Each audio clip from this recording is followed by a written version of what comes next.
Talafalava tala yo VAIFANUA le Samoa Entertainment TV mai pia. Ele ima se taununga mautu o le fontanga la kapi Samoa ma sui o le malo e o le fiunga le palemia. Sui palemia o se vaenga o minista o le kabinet o le minista o ta longa ma le minista langolango le mtanga luenga. Ele fontanga lea na lunga la lo ile sona na fi mai le mauto o le mtanga luenga o tinamta maitai le toa salama sina holi songi. O le ato e ilo ai le whaavai o le lakpi Samoa o iei nei, ina i mawhai ono whetau i mawhina ngalo whaali, mai ua toe lo mai, leisi fo i whailo inga mo le nā wha amoe moe pe on sao noa, le sunga sua hese Yeremia o le koucha le lakpi Samoa. Ia o le whamoe moe lewa i ai ua alafu atu i le a fionga i le minsta langolango o le mtangaluenga o ta'alonga.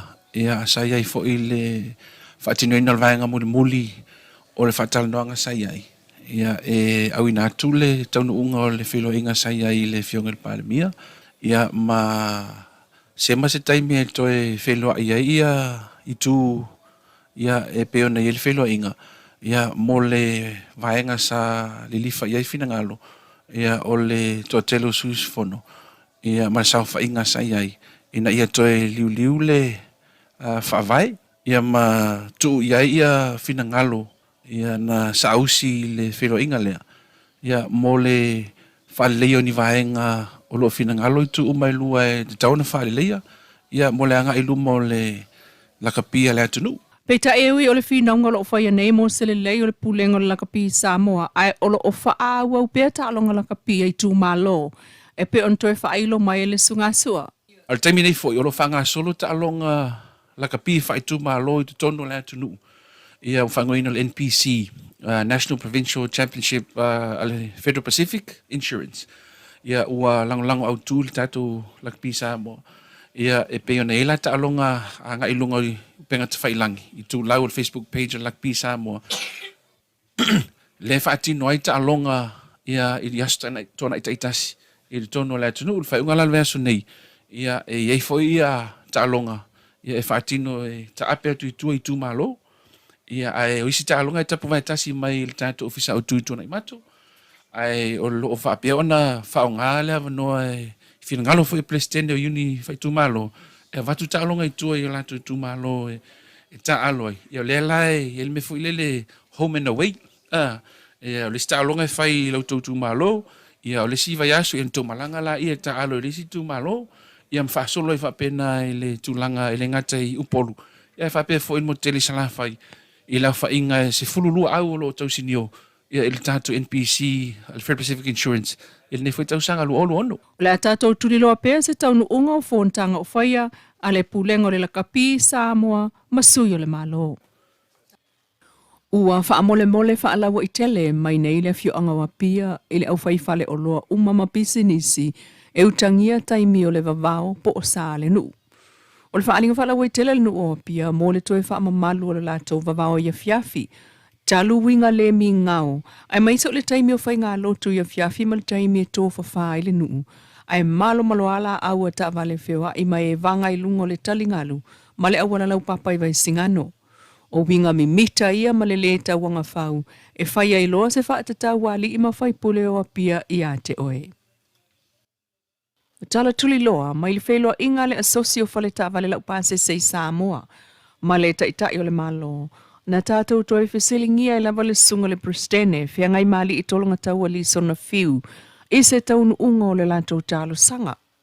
Ina ia si itia le tongi o pase seo taxi fua i le whaawa wai peona si i ilunga le taua le pensini. Se langona e whanga itia ma pawhia ina i fo ia i pa ia maua lunga o le sosima ulenga o whaletawa le sa auai. Ia ona o le tali le leia ma le tali whaalo alo mai le taitai o le malo. Ia o le ala sa mato i whaatasi ma le masui foi o le LTA i la lea fiafi. O le tūlanga silo na tāua. Ia o le aua whaailoa mai le sunga le taitai o le malo. Ia o le aua o whanga solo le fufuanga le malo. Mo se si tanga mo mātou e le ngata mo taxi lau pase si.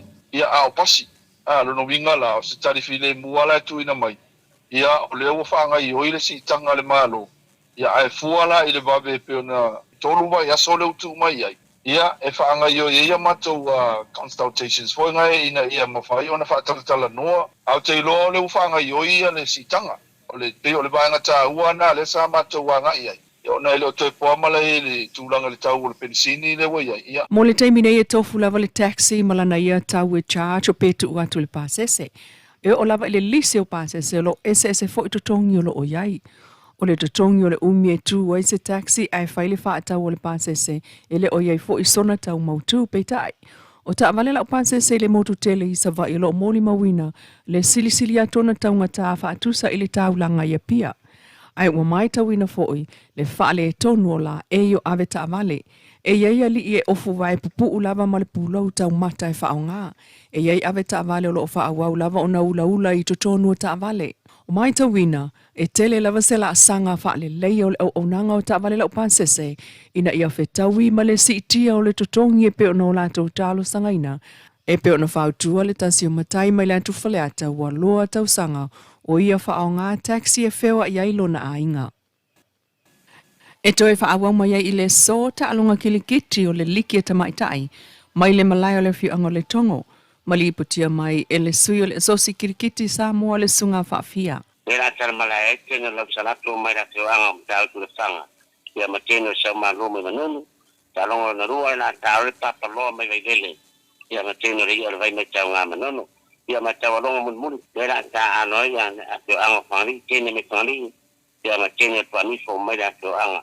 O sa whātua le whanga. Pei tai o ta alonga na na whilena ua i whina ua i teine o le papaloa, ma le sau malu o nisi nao au malolosi o le malai. Ia rena tala malai ai tēne o papaloa, ma la whianga vai lele. Ia ma tēne o sau malu, sa mo tēne o papaloa, se lau ma tasi ai sumleiga le pē. Ona tuli la ia tēne o sau malu, ma la whianga manunu, lima suma toru ai. Se furu ma leiga le pē, manu malo, tēne o papaloa, mai lele.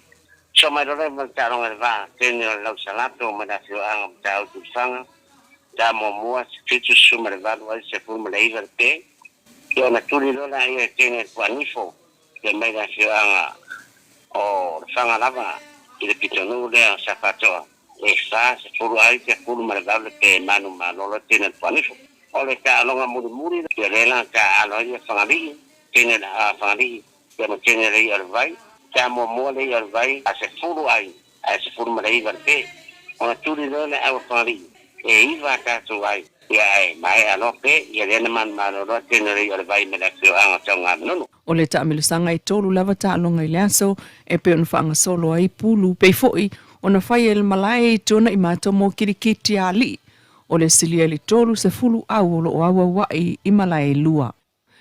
Lau Samoa Entertainment TV mai a pia mantala yo